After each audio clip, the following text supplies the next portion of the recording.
Break के बाद एक बार फिर से आप सभी का बहुत स्वागत है। आज से खेलों के महाकुंभ ओलंपिक का जापान की राजधानी टोक्यो में रंगारंग शुरुआत हो रही है। कोरोना संकट को ध्यान में रखते हुए ओलंपिक सेरेमनी में भारत के 18 खिलाड़ी ही शामिल होंगे।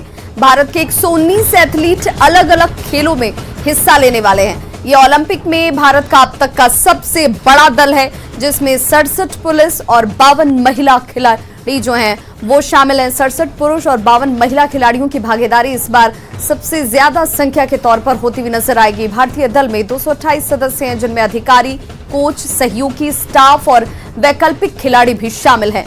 ओलंपिक में भारत कुल 85 मेडल इवेंट्स में हिस्सा लेगा।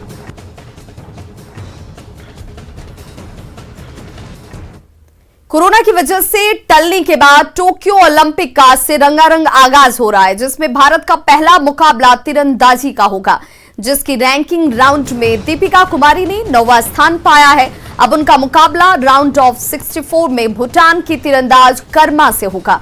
अब आपको ये बता दें कि आखिर ये रैंकिंग राउंड होता क्या है।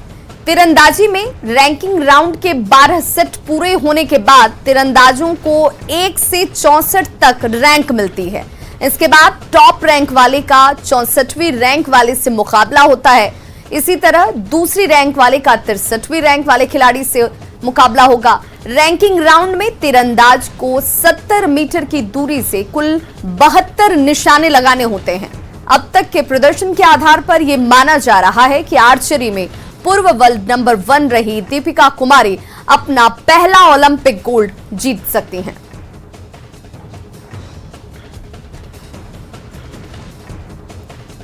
नालंदा जिले के नूरसराय प्रखंड के चंडासी गांव में लोग पिछले 1 साल से बिजली की समस्या से परेशान हैं।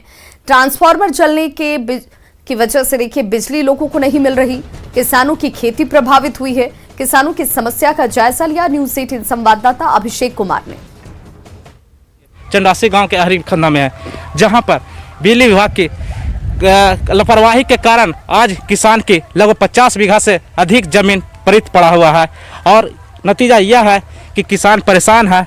करीब 1 साल से चक्कर काट रहा है बिजली विभाग का, लेकिन उनकी कानों तक जू नहीं रेंग रही है। पहले तो ये बता दें कि जो ट्रांसफार्मर है यही ट्रांसफार्मर है, और इसी ट्रांसफार्मर से 50 बीघा से अधिक किसानों की खेती जो होती है पटवन होती थी। लेकिन आज विभागीय लापरवाही का नतीजा है कि आज तक पिछले 1 साल से ये खराब पड़ी हुई है, लेकिन जले अवस्था को बदलने में बिजली विभाग नाकामयाब साबित हो रही है। यहाँ तक कि अभी तक जो किसान है गुहार लगा रहा है कि अभी भी बदल दिया जाए तो किसानों की जो धान की रोपनी है वो प्रभावित नहीं होगी। जानते हैं किसानों से क्या परेशानी हो रही है आप लोग को? धान रोपा नहीं रहा है, साल भर से पड़े हुए हैं हम लोग किसान, मूर्छित होकर गिरे हुए हैं। हाँ। एक कट्ठा भी हम लोग किसान को नहीं रोपाया है। तो क्या हो, मैंने कितना कैसे दिक्कत हुआ है? इतना दिक्कत जल गया है, ट्रांसफार्मर है ये नहीं है, डीजल मिल में नहीं करता है, गिरा हो गया। इसके चलते परेशानी में हम पड़े हुए हैं। हाँ। लाइन जला हुआ ट्रांसफार्मर है, इसलिए ये तो दे नहीं रहे हैं। हाँ।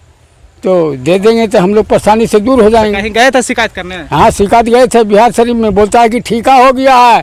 ठीका वाला जाने, हम लोग नहीं जानेंगे। तो कितना प्रभावित है खेत? खेत प्रभावित